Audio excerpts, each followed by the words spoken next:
Muy buenos días, Shabbat Shalom. Bienvenidos a este espacio llamado En Familia con el Eterno.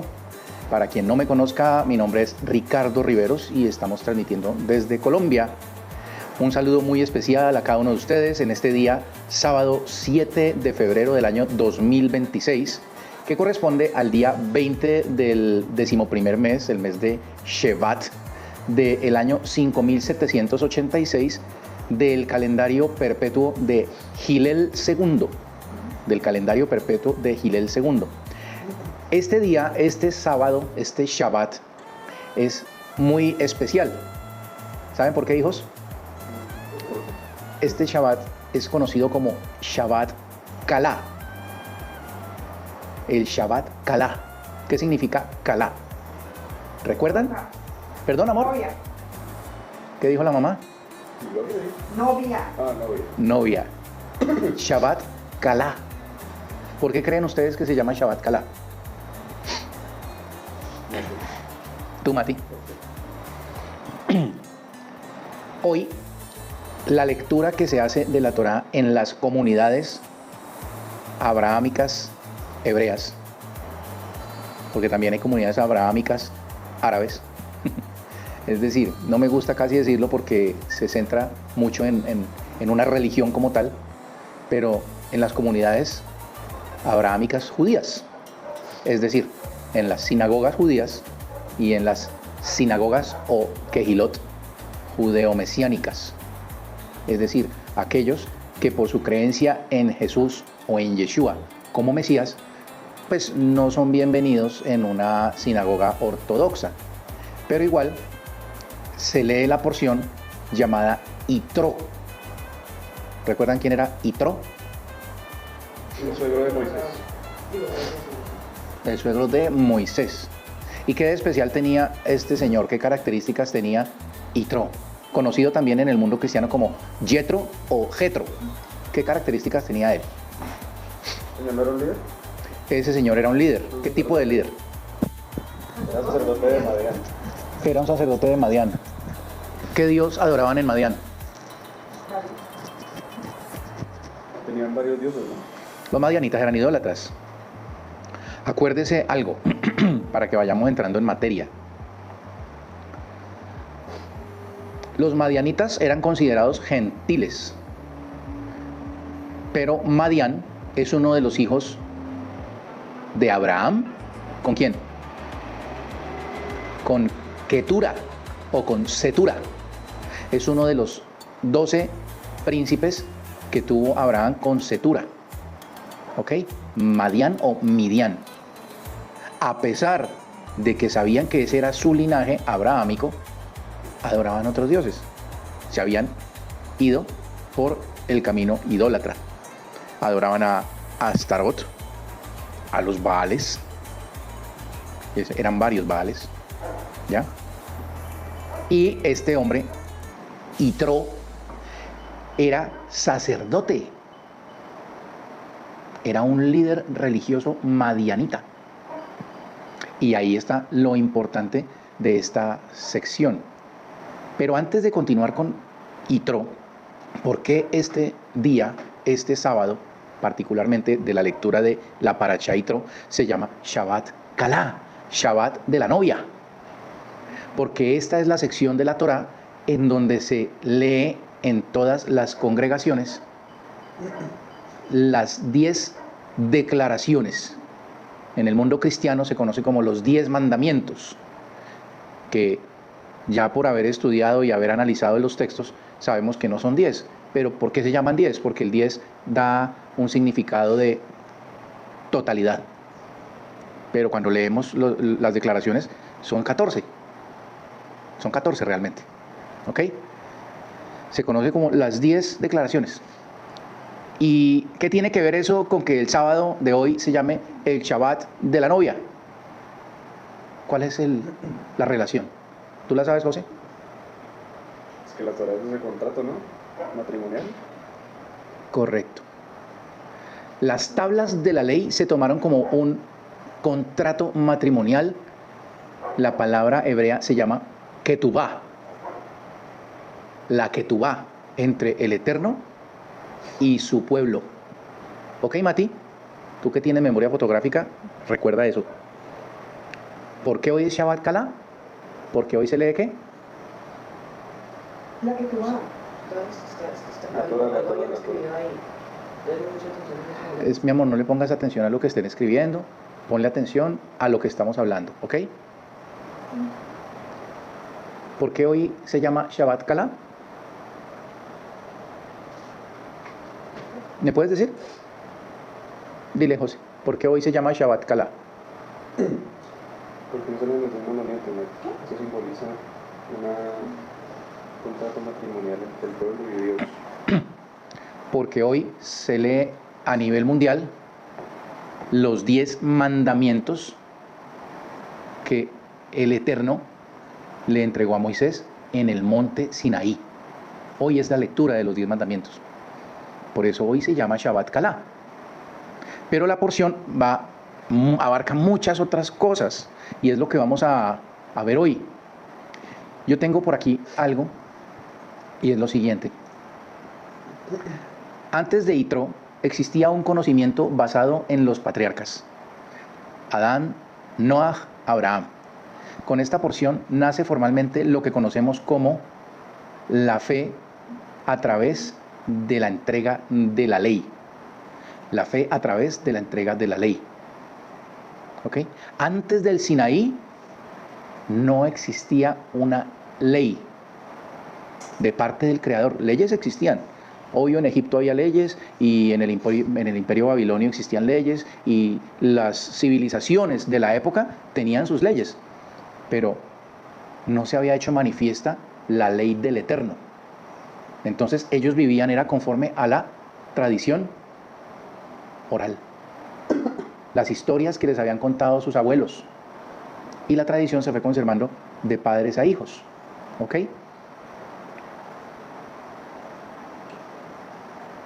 La enseñanza clave es que no importa la religión de la que tú provengas. Y yo le añadiría, ni la nacionalidad de la que tú provengas. Lo que define tu camino espiritual es lo que haces hoy al abandonar tus creencias idólatras y empiezas la búsqueda de tu Creador, la búsqueda de la verdad. Iniciemos con la lectura. Iniciemos con la lectura porque ustedes saben que a mí lo que me gusta es ir leyendo el texto para que podamos ir analizándolo y extrayendo las enseñanzas. ¿Ok? Deme un segundo, por favor.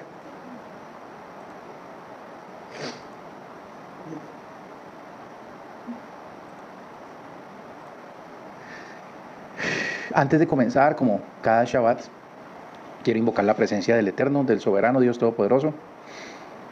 Implorar que abra mis ojos y abra mis labios. Que mis ojos puedan ver las maravillas que hay en su Sagrada Torá. Que mis labios puedan ser tocados con el carbón encendido del altar celestial para que puedan declarar las maravillas que están escritas en la Sagrada Torá. Y que el Eterno Dios Todopoderoso toque los corazones de mis hijos, de mi esposa y de todos aquellos que están viendo, ya sea en vivo o ya sea 10 años después o 15 años después o el tiempo que sea después, que puedan ser tocados por el Espíritu del Soberano Dios Todopoderoso, el Dios de Abraham, el Dios de Isaac, el Dios de Jacob, para que sus ojos sean abiertos y puedan alcanzar el conocimiento para obtener la paz interior, estar en ese estado de dichosa tranquilidad. Dichosa tranquilidad. Es lo que conocemos, Padre, como estar en Shalom. Que sea la mano del Todopoderoso que sea la mano del Todopoderoso sobre cada uno de nosotros, dirigiendo este estudio y que ascienda en olor grato delante del Dios Todopoderoso. Amén. Amén. Esta porción se encuentra a partir del capítulo 18 del libro de Éxodo. ¿Ok? La porción se encuentra allí en el capítulo 18 del libro de Éxodo y dice: Yitro, sacerdote de Midian y suegro de Moshe, tomó conocimiento de todo lo que había hecho el Eterno por Moshe y por su pueblo Israel, que el Eterno sacó a Israel de Egipto. el suegro de Moshe, Yitro, tomó a Zipora, esposa de Moshe, después de que él la enviara de vuelta,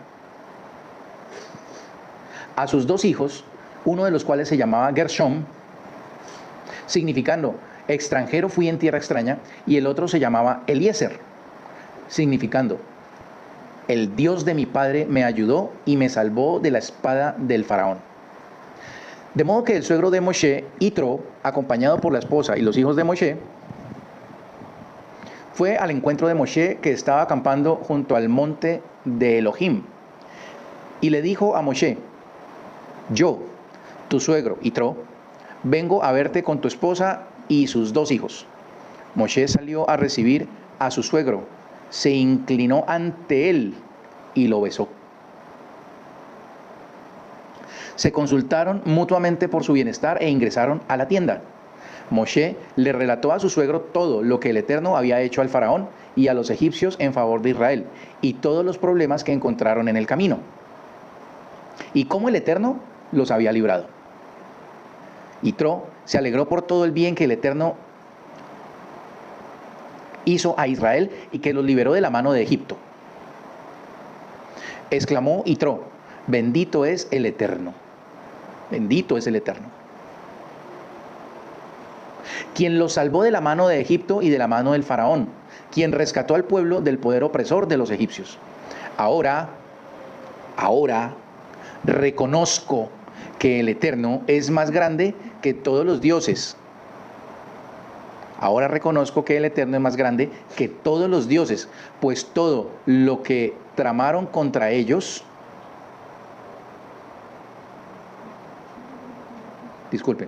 pues todo lo que los egipcios tramaron contra ellos, aquí hay un error, espérense. Ahora reconozco que el Eterno es más grande que todos los dioses, pues todo lo que los egipcios tramaron contra ellos, contra Israel, recayó sobre los egipcios. Aquí está añadido. Aquí parece que muy seguramente el texto no lo encontraron completo, no sé qué pasa aquí, pero no está bien hecha la redacción. Me tocaría investigar, no había anotado esto. Entonces el suegro de Moshe, Yitro, tomó una ofrenda olá y ofrendas shelamim para Dios. Fíjese que hay 2 pasos. Hay 2 pasos que da Yitro. Después de que reconoce, después de que dice que el Eterno libró a Israel de la mano de Egipto, reconoce que Él es ¿qué? Más grande que todos los Él es más grande que todos los dioses. ¿Que cuáles dioses? Pues los que ellos estaban acostumbrados a venerar. ¿Ok? Y tomó ofrendas olá y ofrendas shelamim. Y es interesante algo. ¿De dónde saca Yitro que habían ese tipo de ofrendas? Porque esas ofrendas todavía ni siquiera hemos entrado al libro de Levítico. Todavía no hemos entrado al libro de Levítico. Pero se esclarece aquí que desde siglos atrás habían sistemas de adoración y culto. ¿Ok? Porque en el libro de Levítico es cuando se empieza a hablar de qué tipos de ofrendas se deberían hacer en el santuario y en el altar de los sacrificios. Pero aquí dice, Yitro tomó una ofrenda olá, una ofrenda alzada, y tomó ofrendas shelamim, que son ofrendas de paz. Queriendo esto decir que Yitro reconoce que ha estado haciendo idolatría. Yitro no era judío, no era de la religión judía, no era reconocido como natal israelita. Es decir, Yitro era un goy. ¿Qué significa goy? extranjeros. Yitro era un extranjero. Ese es el primer punto importante que vamos a tocar. Yitro era un extranjero. No lo olviden, téngalo allá apuntado. Yitro era un extranjero. Moisés entonces se casó con una extranjera.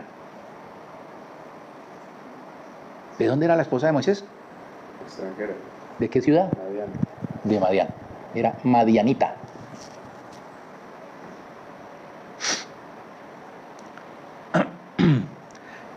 Aarón y todos los ancianos de Israel fueron a comer con el suegro de Moshe ante el Eterno. ¿Qué relevancia tiene que Aarón y todos los ancianos se hubieran ido a sentar a comer con el suegro de Moshe?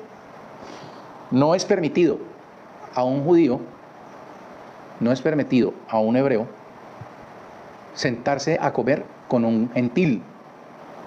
No le es permitido. Y de acuerdo con las leyes que están hoy vigentes entre los judíos, entre el pueblo hebreo, el famoso Shulchan Aruch,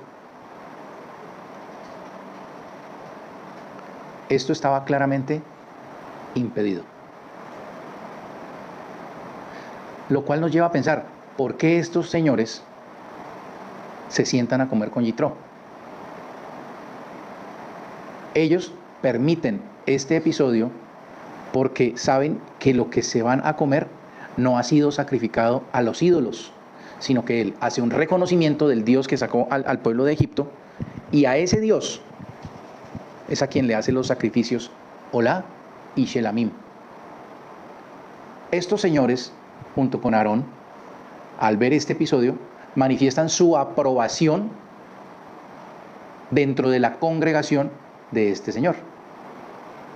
Es decir, ahora que reconoces al Dios de Abraham, al Dios que nos sacó de la tierra de Egipto, tú eres bienvenido como uno de nosotros y puedes sentarte a la mesa con nosotros. Eso es lo que quiere decir que Aarón y los ancianos se sentaron y comieron con él. ¿Ya? Todo en la Sagrada Escritura, todo lo que quedó escrito, tiene un significado. No quedó escrito para que quedara más bonito el texto. Todo tiene un escrito. O sea, usted debe preguntarse, ¿por qué quedó escrito esto que los señores se sentaron con Aarón a comer con él? La explicación es esa. No era permitido sentarse a comer con gentiles. Al día siguiente, Moshe se sentó para juzgar a la gente, mientras todo el pueblo permanecía alrededor de Moshe. ¿Cuántas personas hemos hablado que más o menos conformaban esa congregación? 3 millones y medio. Más o menos 3,5 millones, que es la población tranquilamente de una ciudad mediana. Una ciudad como la ciudad en la que yo vivo. 3,5 millones. Imagínese usted a Moisés ejerciendo autoridad sobre 3,5 millones de personas. Moshe se sentó para juzgar. Moshe se sentó para juzgar la gente, mientras todo el pueblo permanecía alrededor de Moshe, desde la mañana hasta el anochecer. Desde la mañana hasta el anochecer, recibiendo gente. Imagínense 3 millones de personas en un entorno social en el que todavía no se les han dado las directrices de cómo se va a manejar su sociedad y que vienen de una condición de ser esclavos. Yo no me quiero tan siquiera imaginar lo que le tocó pasar a Moshe. No me alcanza la mente para eso. Si a veces uno se ve en casas prietas con 2 hijos como ustedes, ¿qué sería Moshe con 3,5 millones de personas? Que me miró, que me habló, que me quitó, que me robó, que me ofendió. Imagínense. Aquí entra otra vez en escena este señor, suegro de Moshe. El suegro de Moshe vio el fastidio que ese proceder le provocaba al pueblo y le dijo: ¿qué es esto que le estás haciendo al pueblo? ¿Por qué estás sentado solo tú mientras toda la gente permanece de pie alrededor tuyo, desde la mañana hasta el anochecer? El pueblo viene a verme para averiguar cuál es la voluntad del Eterno, le dice Moisés. Cuando tienen alguna cuestión, vienen a mí y yo juzgo entre ellos y les doy a conocer los estatutos del Eterno y sus leyes. Entonces el suegro de Moshe le dijo: no es correcto este proceder. Ay, caramba, un goy nos vino a enseñar, un gentil nos vino a enseñar.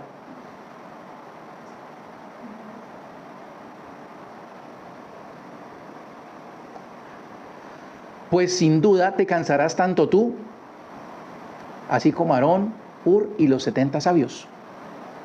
Eso está entre paréntesis. Así como el pueblo que está contigo. El trabajo sobrepasa tu fuerza, no puedes hacerlo tú solo.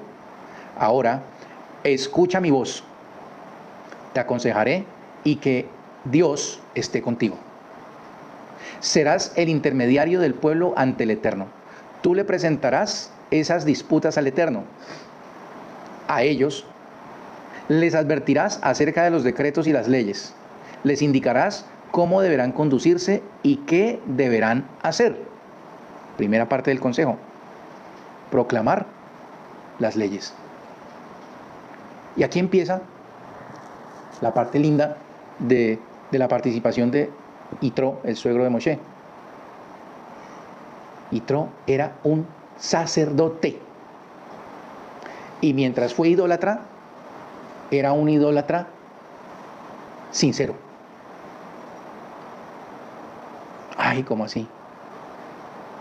Muchas personas que conocemos, con las que tratamos, en cualquier entorno en que estemos, mi entorno laboral, con mis clientes, mi entorno como vecino, mi entorno allá en el gimnasio en donde entreno, tu entorno en el colegio, tu entorno con tus amigos. Son personas que tienen una creencia, un sistema de fe. Y muy seguramente se refieren a su virgen, ¿cierto? O se hacen la bendición y nombran a las 3 personas que les enseñaron en la Trinidad Católica. O se refieren a las 3 personas que les enseñaron en la fe cristiana, la Trinidad. Y lo hacen con toda la sinceridad que les ha sido posible desarrollar en su fe. Y le creen a pie juntillas a su líder religioso, ya sea el sacerdote de la iglesia donde ellos van o el pastor de la iglesia en la que ellos van. Y le creen a pie juntillas lo que le enseñe. Tienen una falla. ¿Cuál es la falla? Que no estudian por sí mismos. Que esa es la gran falla que tiene hoy la humanidad, y es la falla que yo les estoy todos los días diciéndole a ustedes. ¿Qué es lo que les digo? Acérquese a Dios. Acérquese a Dios. ¿Cómo me acerco al Eterno? ¿Cómo me acerco a Dios? Por medio de el estudio de su palabra. Porque alguno dirá, no, yo puedo orar. Sí, usted puede orar. Pero sus oraciones son escuchadas o son basura de acuerdo con su comportamiento. Proverbios 29:29 o 29:9 creo. Proverbios 29:9 dice: el que agrava sus oídos para no escuchar la ley, sus oraciones son abominación. Varias veces lo he leído, ¿no? El que cierra sus oídos, el que agrava sus oídos para no oír la ley, sus oraciones son abominación. Y es una palabra muy pesada. ¿Ok? Viene aquí en el verso 21 del mismo capítulo el consejo del suegro de Moisés. Busca entre todo el pueblo hombres ricos. Busca entre todo el pueblo hombres ricos, temerosos de Elohim, hombres sinceros, que detesten que su patrimonio esté en litigio. Deberás nombrar líderes que estarán a cargo de grupos de 1000 personas, líderes que estarán a cargo de grupos de 100, líderes sobre grupos de 50 y líderes sobre grupos de 10. O sea que si yo no soy rico, yo no puedo tener aspiraciones políticas. Porque pues ahí dice, busca entre todo el pueblo hombres ricos. Llevaban 3 meses de haber salido de Egipto. 3 meses. ¿Qué riqueza podría tener un hebreo? Dice que salieron con todo el tesoro egipcio, ¿no? El tesoro egipcio se lo entregaron y todo eso se le transfirió al templo, al sacerdocio.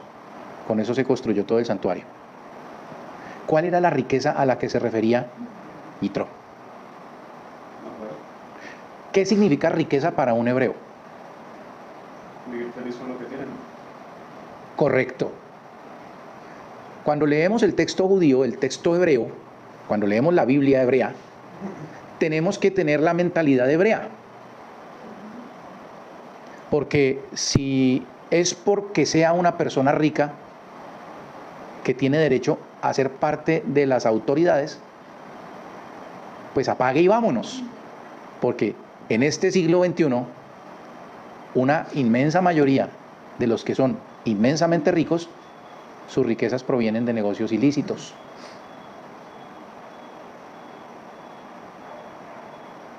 Para Yitro, nombrar personas ricas era personas que eran agradecidas y felices con lo que tenían.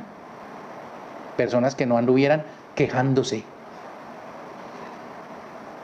Busca entre todo el pueblo, dice aquí, hombres ricos. Antes de la palabra ricos, aquí en esta edición de la Torah Emet, que usted puede descargar y leer en un sitio web llamado Buscando lo Escondido, en su buscador de Google, usted puede escribir Torah Emet, Buscando lo Escondido, y ahí le va a salir el enlace para que usted pueda descargar en PDF cada una de las porciones de la Torah.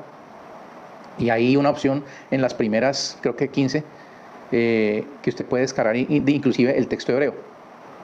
Busca hombres honestos, dice aquí antes de decir ricos. Luego dice, temerosos de Dios, hombres sinceros, que detesten que su patrimonio esté en litigios. Deberás nombrar líderes que estarán a cargo de grupos de 1000 personas, líderes que estarán a cargo de grupos de 100, líderes de grupos de 50 y líderes sobre grupos de 10. Que ellos administren justicia en el pueblo en forma regular y que todo asunto de envergadura lo deriven a ti, así ellos compartirán la carga y te facilitarán las cosas. El consejo de Yitro fue: establezca un sistema de jueces, de magistrados. Unos van a ser los jefes de 1000, unos van a ser los jefes de 100, unos van a ser los jefes de 50 y otros van a ser los jefes de 10. Así se administra una sociedad. Lo que importaba era administrarle justicia al pueblo. Lo importante no era, pues aquí no está registrado, ¿y cuánto es que nos vamos a ganar por ser magistrados? Eso no era lo que importaba. Lo que importaba era el bienestar de la congregación. Poner en orden el pueblo, para que el pueblo como un solo hombre marchara de una manera correcta. El tema no era, ay, ahora sí voy a poder hacer contraticos, ¿y cómo voy yo ahí? Esa no era la intención. Desde la mañana hasta la tarde, y toda la gente alrededor de él, paraos. Y le dijo Yitro, no le hagas eso al pueblo, está haciendo mal. Fíjese el corazón de ese hombre. Él pensaba, mire, uno solo para 3,5 millones. Eso no está bien. ¿Cuándo le van a hacer justicia al que está de último en la cola? Y mañana viene otro resto de gente. Entonces la organización se dio fue para eso, no para enriquecer a un grupo privilegiado, que es el problema que existe hoy en todas las sociedades de este mundo, en todas las ciudades. Son muy pocas las ciudades del mundo en las que el gobierno que se ha establecido tiene claro su misión, que es servir. Hace unos buenos años teníamos un hombre que era un humorista, pero ese humorista era en serio. Era el señor Jaime Garzón, ¿cierto? Y que cada periodo electoral, entonces vemos una cantidad de personas que salen a comer comida callejera con el pueblo, se abrazan, se besan con la señora cocinera, con el barrendero, le dicen te amo, yo voy a ayudarte, yo te voy a colaborar. Y cuando son nombrados en cargos públicos, ¿qué sucede? Se le olvida. Resulta que ya no son el servidor público, Resulta que ahora son emperadorcitos pequeñitos, pequeños emperadores, que no tienen tiempo para atender a esa cocinera, a ese barrendero. Eso, la semana pasada yo les decía, la Torá, el ciclo de la Torá mueve el mundo. Nosotros en este momento estamos en un periodo preelectoral en este país, en Colombia. Y lo que vemos en los noticieros y en las redes sociales es eso. Estos politiqueros que van y se abrazan con el albañil, con el campesino, con la cocinera, con el mesero, buscando que los elijan para ir allá a ganarse un salario exorbitante y para negarle al pueblo que le paguen un salario digno. Para negarle al pueblo que sus derechos como la salud no les sean reconocidos. Eso no debe pasar. La sociedad nuestra está enferma. Y la enfermedad radica en el amor al poder. La codicia por el poder, por manejar contratos, por el CBY, ¿cómo voy yo? ¿Qué me va a dar a cambio? Ya las sociedades, la de acá de Colombia es una, pero las sociedades a nivel mundial están protestando por eso. Los millones de personas están haciendo en todas partes paros, estallidos, por el mal manejo que estos jefes de 1000, jefes de 100, jefes de 50 de hoy le han dado al honor de servir. Ya no sirven. Lo único que quieren es, los que han sido sacados, recuperar el poder para seguir haciendo lo que venían haciendo, que es defraudar al pueblo, defraudar a la nación. ¿Ok? Que no seamos nosotros de esos, sino que seamos los que realmente, si algún día usted aspira a ser servidor público, porque nada de malo hay en ser servidor público si usted lo hace con un corazón honesto, si usted es un temeroso de Dios, si usted es un hombre sincero, que deteste que su patrimonio esté en litigio. Si usted es eso, usted puede ser un servidor público y no darle vergüenza. Porque hoy hay una frase muy común en las calles, es que la política es asquerosa. No, la política es hermosa. La política es hermosa. Y volvemos a la enseñanza de don Ricardo de todas las semanas. ¿Qué es lo que hace que algo sea bonito o asqueroso? ¿Qué es? Mi estado. Su estado interior. Su estado interior. Mi ejemplo más sencillo, el ejemplo de la mamá con el niño que se le está conectando a internet. Entonces llega la vecina y le dice, es que el internet es muy malo. El internet no es malo. Lo malo es la aplicación, el uso que usted le pueda estar dando, que le está dañando la cabeza. Lo mismo es con este tema de la práctica política. La política en esencia es hermosa, porque se hizo para servir, para que no haya gente en estados deplorables como se ven hoy en día en muchas sociedades. Y yo no estoy aquí tomando a ningún personaje específico, porque es que, como decía anteriormente yo cuando era de otra creencia, que entre el diablo y escoja.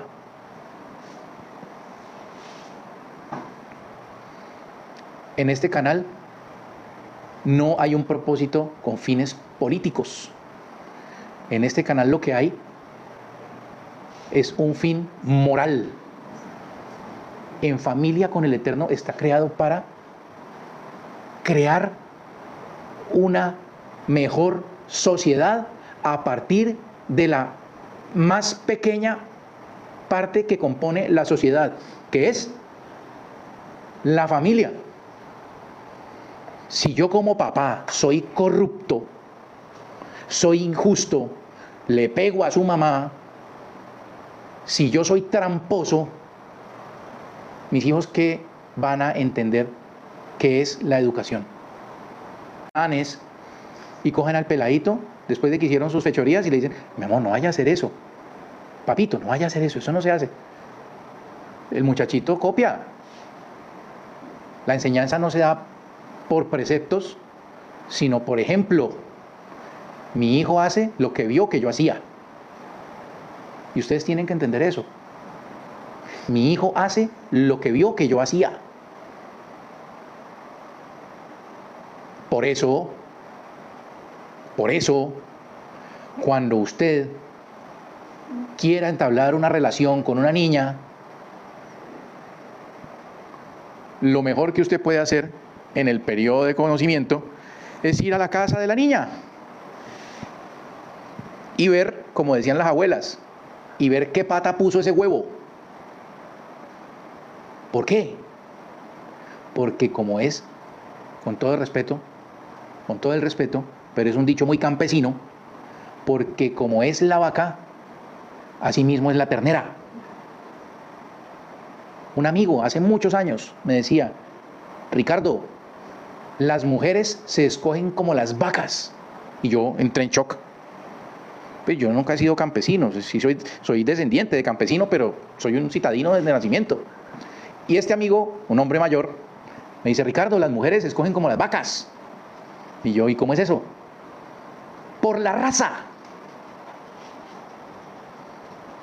Por eso cuando usted va a un concurso ganadero donde premian las vacas porque tienen características especiales, siempre la persona que está presentando la vaca dice, esta es hija de fulana.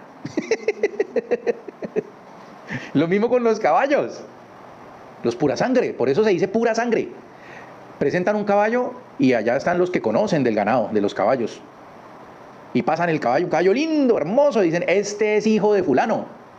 Y ese caballo que nombran es un caballo famosísimo que costaba mucha plata. ¿Y por qué costaba mucha plata? Por sus características, por su obediencia, por su destreza como animal doméstico. Y la vaca, pues, por todas las propiedades, no soy experto en el tema, pero hay una calificación. Y son varias cosas que les califican al ganado. Entonces, cuando usted vaya a establecer una relación con una niña, conózcale a la mamá. ¿Y en qué se tiene que fijar uno? ¿Se acuerda, José? ¿En qué se tiene que fijar uno? ¿Cómo trata a su familia? ¿Cómo trata ella, la muchachita? ¿Cómo trata a su papá? Porque así lo va a tratar a usted 30 años después de casados. Entonces usted puede conocer a una niña que es una melcocha con el papá, papacito lindo, le sirve el café, le lleva la chancla, le sirve la comida, le recoge el plato. El papá llega y salta como un perrito en la puerta cuando llega el papá. Uno dice, no, qué cosa tan divina. Pero hay otras que apenas llegan a la casa, ay no, hola papá, y el papá medio saluda al pelado y la muchacha, ay, ya empezó con su bobada. Eso sucede. Así le va a pasar a usted. O le pregunta el papá algo a la muchachita y le contesta, ay papá, no empeces con tu bobada. Prenda la alerta. Porque así como le contestó al papá, cuando se le acabe la novedad con usted, el tiempo de la conquista, del flirteo, de la máscara, cuando ya pase todo ese tiempo, la novedad se llama novedad porque es lo que primero se acaba, ¿no? Cuando se acaba el tiempo de la novedad, entonces, ahora sí, conózcame si no me conocía.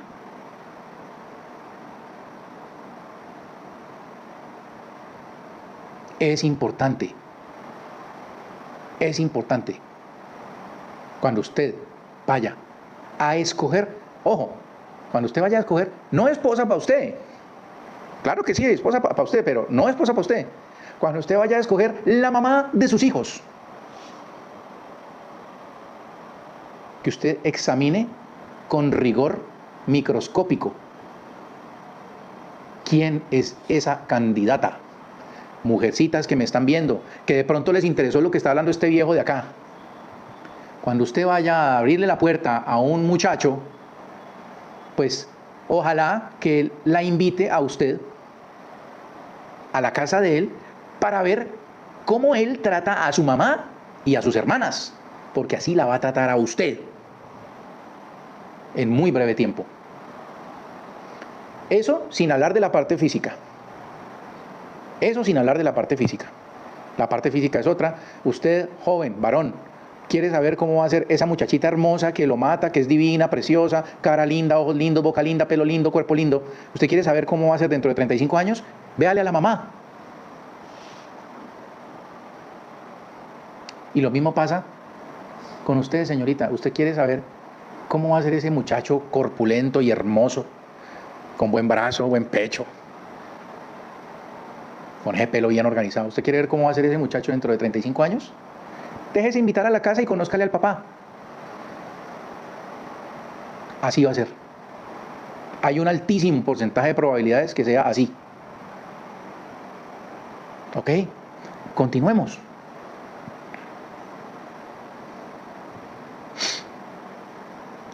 Que ellos administren la justicia del pueblo en forma regular y que todo asunto de envergadura lo deriven a ti. Así ellos compartirán la carga y te facilitarán las cosas. Si aceptas esto y si el Eterno concuerda, podrás resistir.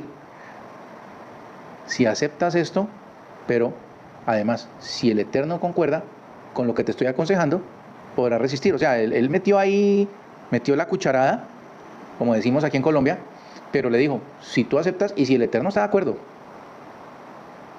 podrás resistir esto que estás enfrentando. Y esta gente, por su parte, podrá retornar en paz a su destino. Moshe tomó el consejo de su suegro e hizo todo lo que le dijo. Moshe seleccionó de entre todos los israelitas hombres económicamente pudientes y los designó jefes del pueblo. Los nombró líderes de 1000, líderes de 100, líderes de 50, líderes de 10. Ellos eran los encargados de mediar entre la gente en todo momento. La cuestión difícil la derivaban a Moshe, pero toda cuestión pequeña la resolvían ellos mismos. Entonces Moshe despidió a su suegro y regresó a su tierra. El primer día, esta es la cuarta parte de la porción, el primer día del tercer mes, desde la salida de los israelitas de Egipto, el primer día del tercer mes, desde la salida de los israelitas de Egipto, en ese mismo día llegaron al desierto del Sinaí. ¿Cuánto tiempo duraron en llegar al Sinaí?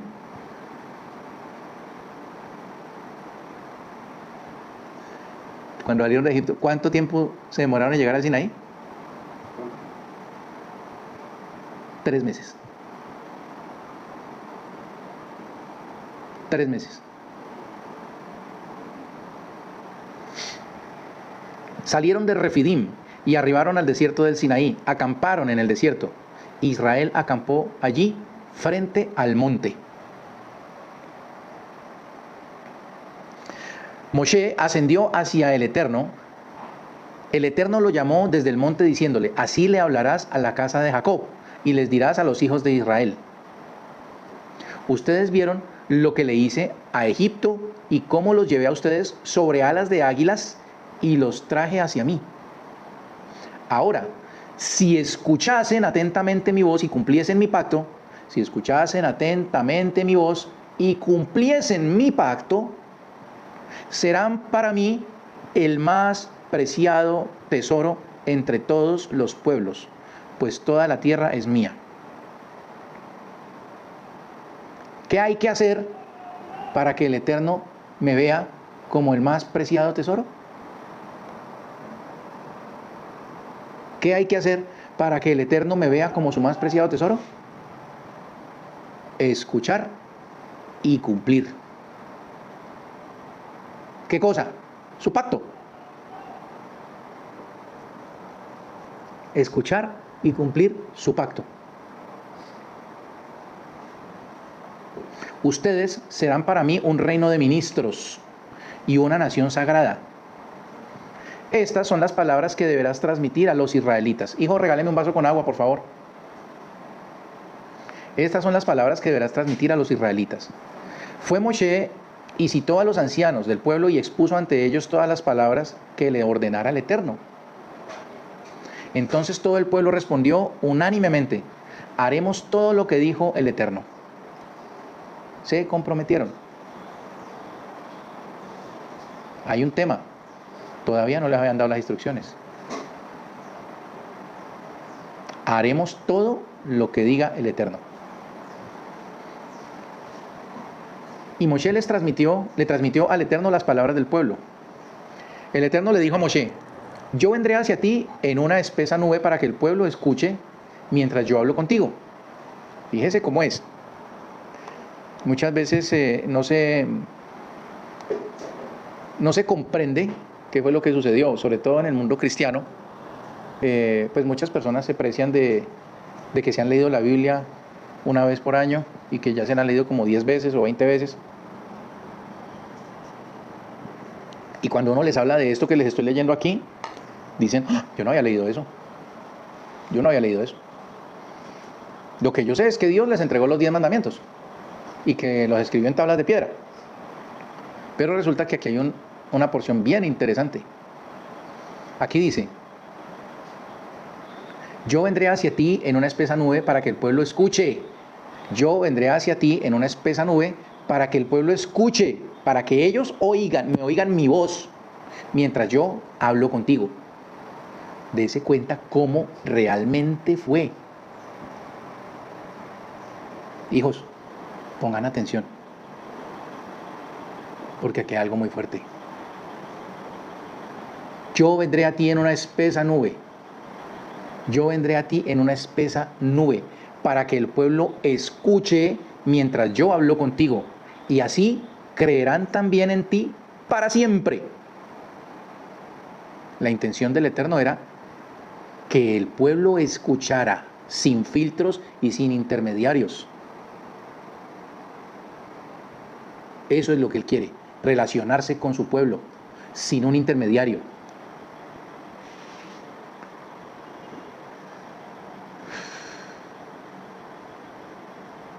Creerán en ti y también en los profetas que te sucederán, dice aquí entre paréntesis.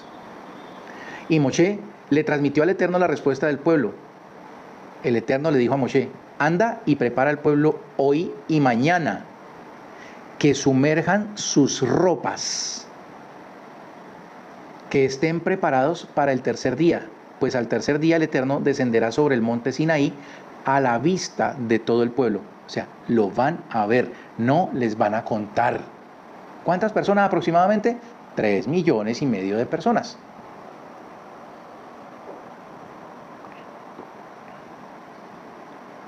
¿Le han hablado de la fe ciega? La fe que el Eterno quería en su pueblo no era una fe ciega. Moisés: me voy a presentar a ti envuelto en una espesa nube y te voy a hablar mientras que el pueblo escucha, para que crean en ti para siempre. Ve y diles que se preparen, que se purifiquen. Aquí dijo que se sumerjan sus ropas. El que no entiende eso, había que hacer un ritual de iniciación, que cuando aparece en escena en los escritos apostólicos Juan, el hijo de Zacarías, y le decía al pueblo: purifíquense. Entonces, con el tiempo, convirtieron esto en un dogma religioso. Ay, es que hay que bautizar a los niños chiquitos recién nacidos. Y al muchacho Juan, hijo de Zacarías, lo llamaron el Bautista. Aquí está escrito: dile al pueblo que sumerjan sus ropas. Diles que se purifiquen. Vamos a hacer un borrón y cuenta nueva a partir del tercer día, a partir de hoy. Van a purificarse, no a bautizarse. Es muy diferente. ¿Les mandaron a bautizar a los niños chiquitos? ¿Eso fue lo que dijo Dios? Dígales que bauticen a los niños. ¿Qué fue lo que les dijo? Dile al pueblo que se prepare, que se purifique, porque en 3 días me presentaré. Que se preparen. Pues al tercer día el Eterno descenderá sobre el monte Sinaí a la vista de todo el pueblo. Debes poner límites alrededor para el pueblo. Advertirán Cuídense de subir al monte o tocar su perímetro. El que toque el monte morirá. Que ninguna mano lo toque, pues será apedreado o derribado. Tanto sea animal o persona, no quedará con vida. Lo importante que es manejar los límites, las restricciones. De aquí no pase.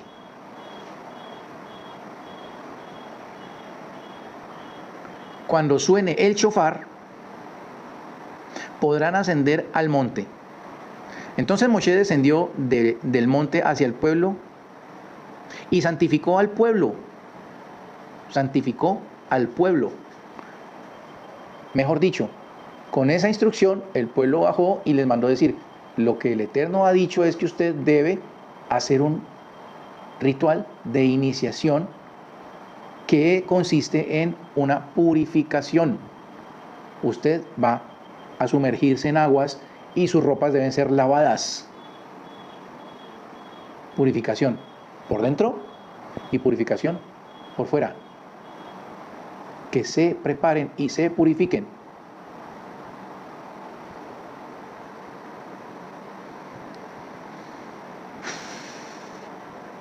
Ellos sumergieron sus ropas y Moshe les dijo: prepárense para un periodo de 3 días y no van a tener relaciones con sus parejas. Van a tener 3 días de abstenerse de tener relaciones con sus parejas.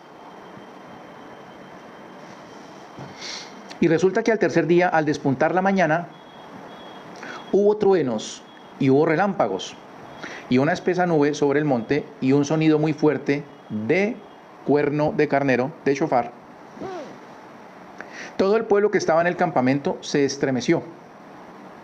Entonces Moshe sacó al pueblo del campamento al encuentro de Dios y se pararon al pie del monte, y todo el monte del Sinaí humeaba, pues el Eterno había descendido sobre él en fuego, y su humo subía como el humo de un horno.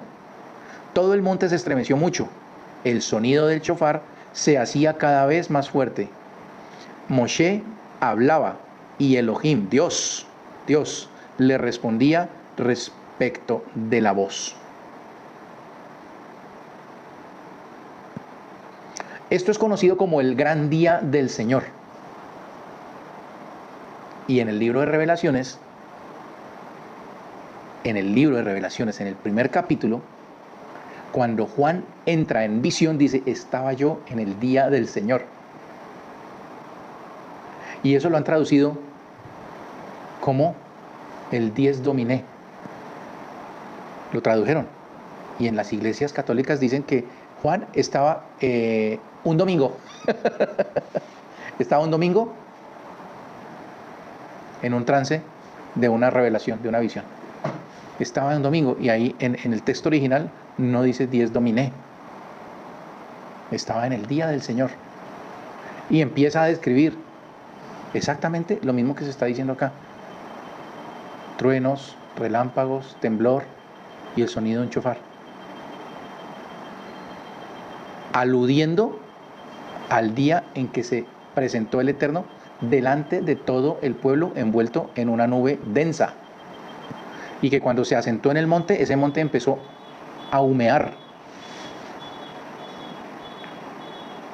Cuando estemos estudiando Revelaciones vamos a ver un poquito más acerca del tema y vamos a lograr la comprensión de lo que hablaba el discípulo Juan, que no era que estaba el domingo sentado allá y que empezó a soñar cosas, no. El Eterno descendió sobre el monte del Sinaí a la cumbre del monte. El Eterno citó a Moshe a la cima del monte y Moshe ascendió. El Eterno le dijo a Moshe: desciende y advierte a la gente que no rompan filas para ver la divinidad. Caerá una multitud de ellos. Si rompen filas, hay riesgo de sus propias vidas. Que no rompan filas. Incluso los sacerdotes que se acerquen al Eterno, que se santifiquen, para que el Eterno no haga estragos contra ellos. Moshe respondió al Eterno: el pueblo no ascenderá al monte Sinaí, pues tú ya nos advertiste diciendo: pon límites al monte y santifícalo.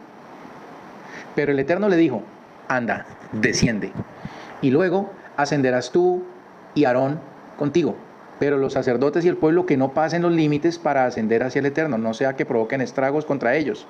Moshe descendió hacia el pueblo y se los dijo. Fíjese que ya van 3 veces que les dice que no traspasen los límites. ¿Ok? 3 veces.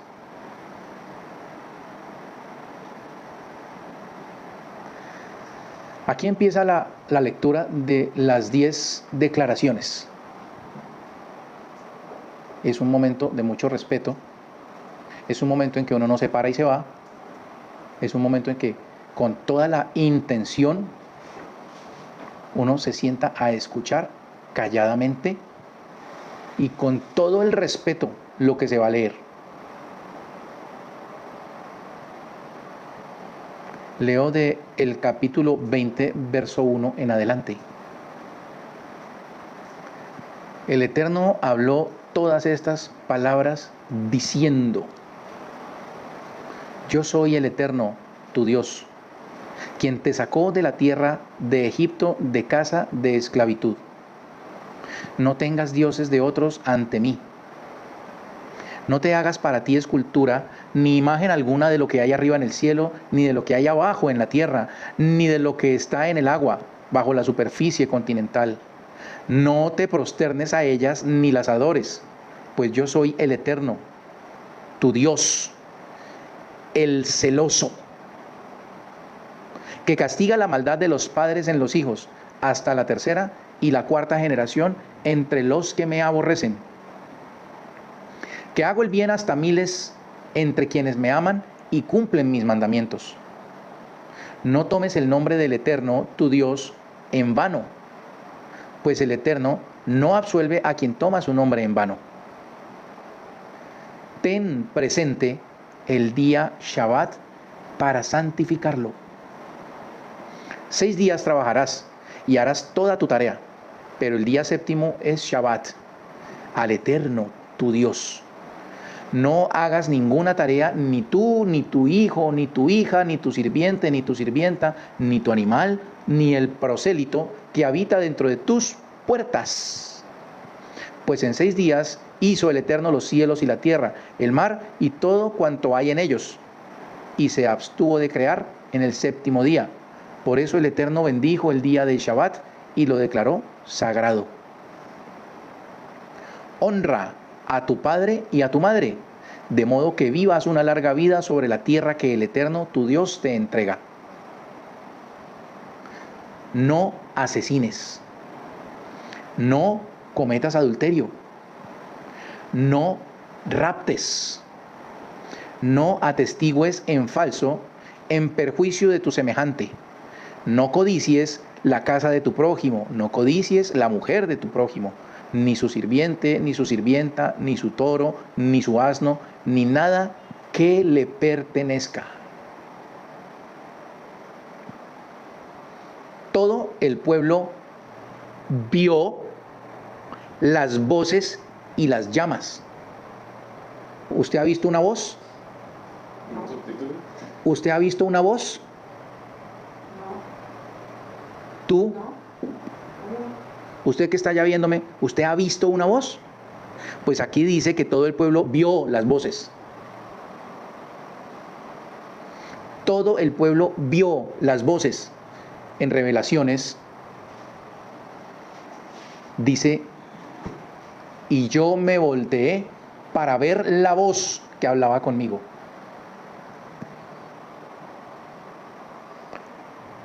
Hace alusión a esto, al día del Señor, no al domingo. Y yo me volteé para ver la voz que hablaba conmigo.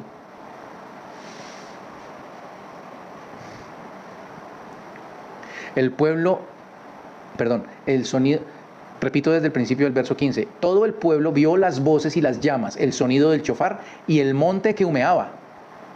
El pueblo lo vio y se estremeció y retrocedieron lejos. Y le dijeron a Moisés: háblanos tú y nosotros obedeceremos, pero que no hable Dios con nosotros para que no muramos. Se llenaron de miedo. Se llenaron de miedo.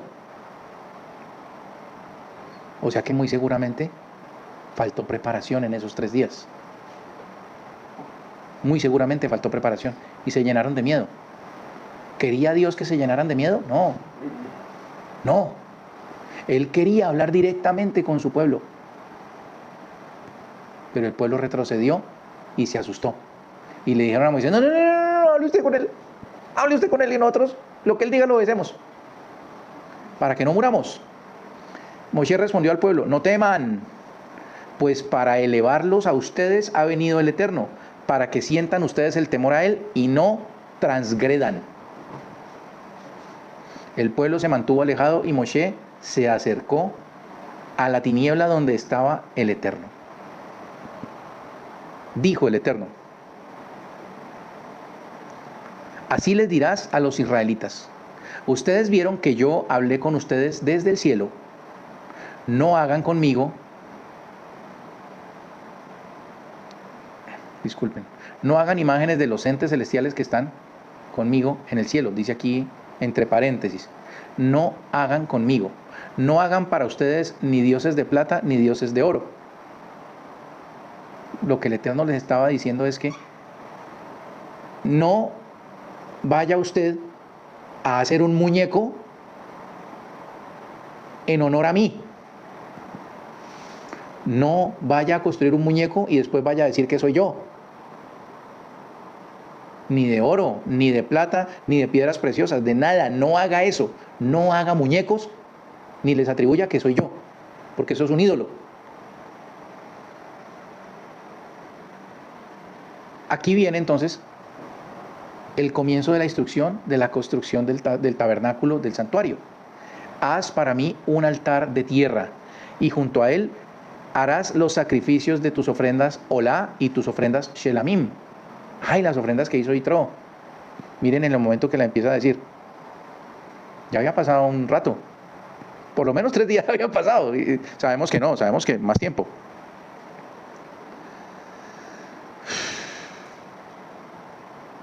Tu ganado mayor y menor, en el lugar que yo permita mencionar mi nombre.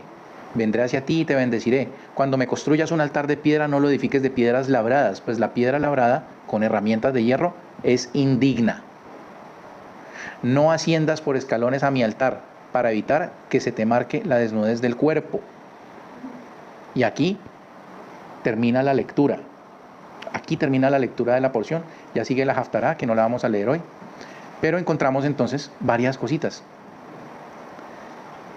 En el texto original, cuando empieza a decir las 10 declaraciones, el Eterno utiliza lenguaje egipcio, lengua egipcia. Anojí, Adonai Eloheja. Ese Anojí es una palabra egipcia, lo que nos da a entender que muy seguramente, las declaraciones y toda la forma en que le hablaba el Eterno al pueblo, para que el pueblo oyera, les hablaba en la lengua que ellos estaban practicando en Egipto. Se compadeció. Es decir, ¿qué nos enseña esto? Cuando yo empecé a conocer el asunto de las raíces hebreas, me empezaron a enseñar la lengua hebrea. Y en esa congregación o congregaciones a las que yo iba, la gente me mezclaba el español con el hebreo. ¿Cierto? Me mezclaban español con hebreo. Y yo lo bauticé ese lenguaje, yo le puse hebreñol. Y me parece terrible eso. Así como los que viven en Miami hablan Spanglish, aquí los de la congregación me hablaban en hebreñol. ¿Sí? Entonces, para darle a uno las gracias le decían, ay, toda raba, ¿por qué no dice muchas gracias? Ay, no, porque es que las gracias son ídolos griegos, las 3 gracias. Y yo no estoy adorando ídolos griegos, yo simplemente estoy agradeciendo en lenguaje español. ¿Ya?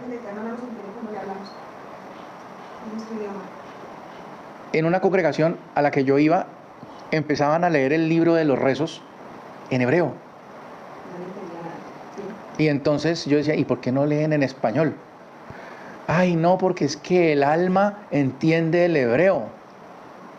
y empiezan a manejarle a uno una cantidad de, me perdonará el que está oyéndome, una cantidad de majaderías. ¿Será que Dios, si yo no le hablo en hebreo, no me entiende? ¿Será que el Eterno tiene como reglamento que yo me dirija a Él en hebreo? Aquí Él le dijo al pueblo, Anoji Hashem Eloheja, y ese Anoji era lengua egipcia. Les podría yo apostar que para que lo oyeran, como dice aquí, voy a presentarme en una nube espesa, dile al pueblo que se prepare y me van a oír hablando contigo, yo les apuesto lo que quieran, que el Eterno les habló en la lengua que ellos entendían, no en otra. Y así es como usted debe relacionarse con su Dios, en su lenguaje. En su lenguaje. Es muy lindo, yo tengo ahí un poco de libros y tengo el Sidur. El Sidur es el orden del rezo. Y está el texto hebreo, las letras muy lindas en hebreo, y está la fonética, cómo se pronuncian esas letras hebreas, y está el texto en español. Yo oro en español, yo leo los salmos en español, las oraciones en español. Algunas bendiciones las hago en el hebreo. Y después de que las hago en el hebreo, cuando tengo una visita aquí en mi casa, lo que acabo de decir fue esto. Y le hago la traducción. Y no le sigo hablando en hebreñol, simplemente le voy hablando. Y si hay una palabra que su acepción es más clara, transliterando del hebreo, pues le hago la transliteración.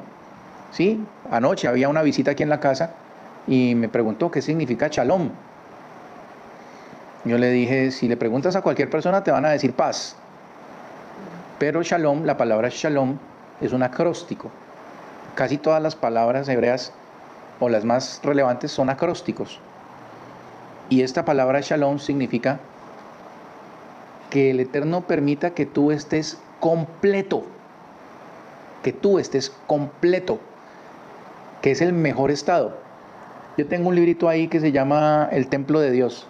Y dice que el estado que el Eterno quiere que nosotros tengamos es un estado de dichosa tranquilidad.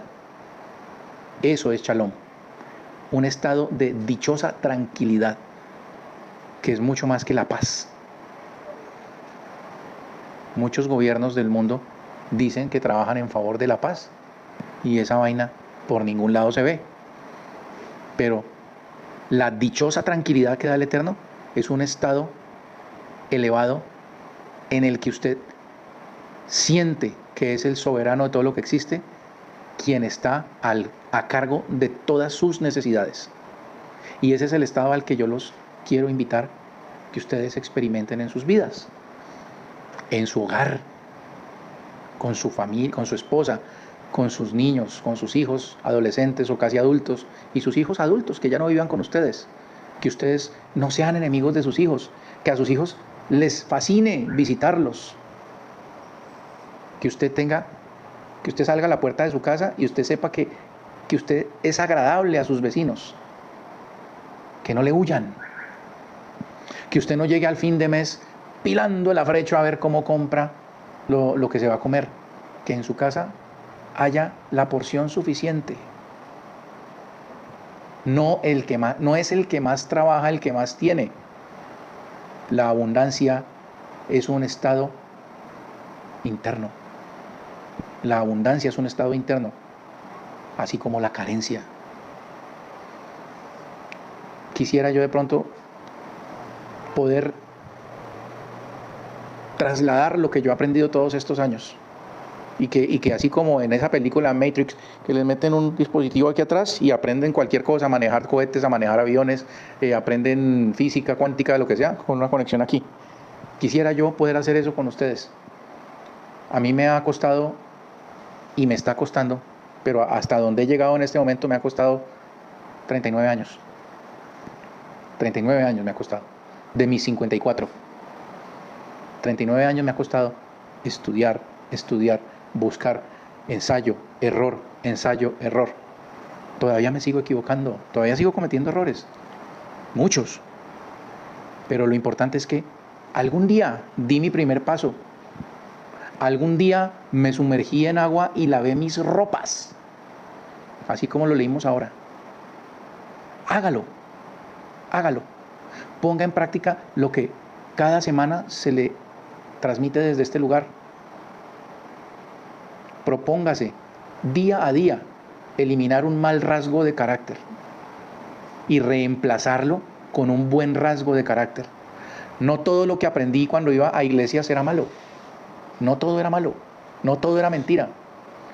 En la iglesia en la que yo iba hace unos años me enseñaron: las costumbres crean hábitos. Los hábitos forman el carácter. Procura tener buenas costumbres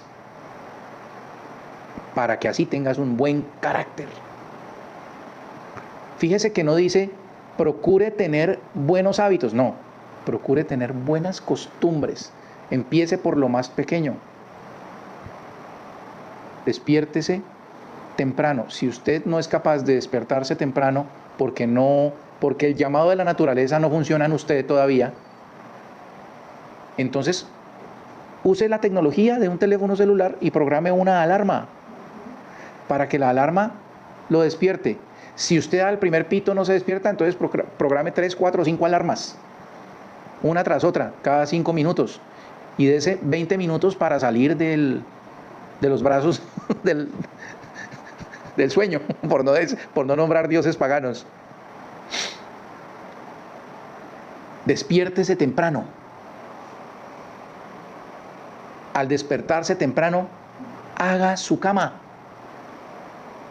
Antes de ir a saludar a cualquier persona, lávese los dientes. Que huela bueno cuando se le acerque usted a alguien. Mantenga su habitación en orden, su escritorio en orden, su maleta limpia. Esas son pequeñitas costumbres. Pequeñitas. Pero cuando usted empieza a mirar todas esas costumbres, ese es su carácter. Ese es su carácter. Esa es la persona que usted es, por sus pequeñas costumbres. Procure tener buenas costumbres. Y enséñele así a sus hijos. Que su hogar sea impecable, limpio. No guarde basuras, no guarde chécheres. Permita que fluya la buena energía en su hogar. Salga del estado de carencia y entre en un estado de abundancia. Porque es que la presencia divina mora es dentro de un ser vivo, dentro de usted como persona. Vaya usted a una iglesia desocupada o váyase a una sinagoga desocupada a ver si usted siente la presencia del Eterno. La presencia del Eterno se siente es en las personas que están conectadas con el Eterno, no en una casa de ladrillos. Construya esa casa hermosa aquí adentro. Invite a la presencia divina a morar aquí adentro. Y, por último, recuerde que no es por su pasaporte. Recuerde que no es por la forma en que usted se vista o se disfrace. Recuerde que no es por el idioma. Que el Eterno va a aprobar o a desaprobar que usted sea parte de su especial tesoro, su pueblo. Aquí vimos claramente cómo un hombre que había sido sacerdote idólatra se le da la bienvenida y forma parte del pueblo. No era por su forma de vestir ni por su forma de hablar. Era por su conexión, por su sinceridad, que el Eterno le permitió acercarse. Que esa sea la experiencia suya. Deje de andar pensando en cosas externas. Deje de andar pensando que si compra el sombrero de ala ancha va a ser reconocido como judío. Deje de andar pensando que tiene que comprar un talit, un manto de oración, para que digan que usted es judío. Deje de andar creyendo en formas de religión. Deslíguese. Deslíguese. Viva una fe pura, limpia. Lo que al Eterno le interesa es su alma, no su billetera. Lo que al Eterno le interesa es su alma, no su traje. Lo que al Eterno le interesa es su alma, no que usted se haga un peinado que parezca que usted es de los del barrio de los 100 allá en Jerusalén. Viva una vida recta delante del Eterno. Honre al Eterno, no sea idólatra ni siquiera con un sistema de religión. Cumpla con su deber como esposo, como esposa, como hijo, como padre, como vecino, como ser social. Y si usted es funcionario público, agárrese duro, porque es a los que primero va a juzgar el Eterno. Mucho cuidado de andar pensando que por ser funcionario público usted tiene el gran privilegio. Lo que usted tiene es una gran responsabilidad. Como en Spider-Man, lo que le dijo el tío Ben: un gran poder conlleva una gran responsabilidad. Les habló Ricardo Riveros y esto fue En Familia con el Eterno. Un abrazo y Shabbat Shalom.